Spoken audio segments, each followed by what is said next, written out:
بسم اللہ الرحمن الرحیم۔ میت کے غسل کے حوالے سے 3 مسئلے انشاءاللہ عرض کیے جائیں گے۔ نمبر 1، جس تختے پر میت کو غسل دینے کے لیے لٹایا جائے تو بہتر ہے کہ وہ میت اس طرح اس تختے پر لٹایا جائے کہ قبلہ اس کے دائیں طرف ہو۔ اگر اس میں کچھ دقت ہو، ایسا لٹانا مشکل ہو رہا ہو، تو پھر جس طرح آسانی ہو لٹا دیا جائے۔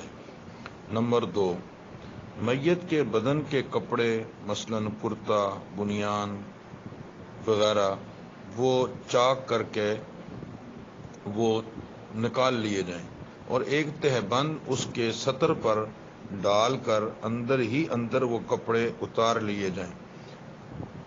یہ تہبند موٹے کپڑے کا ناف سے پنڈلی تک ہونا چاہیے تاکہ بھیگنے کے بعد اندر کا حصہ بدن کا نظر نہ آئے۔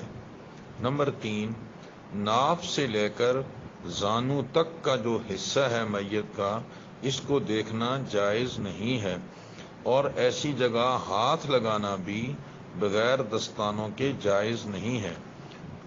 میت کو غسل کرانے اور دینے میں اس جگہ کے لیے میں نے عرض کیا کہ دستانوں کا استعمال ضروری ہوگا یا کوئی کپڑا وغیرہ ہاتھ پر لپیٹ لیا جائے۔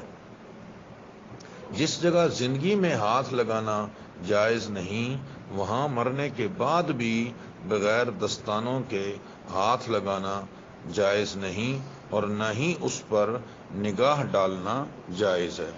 السلام علیکم ورحمۃ اللہ۔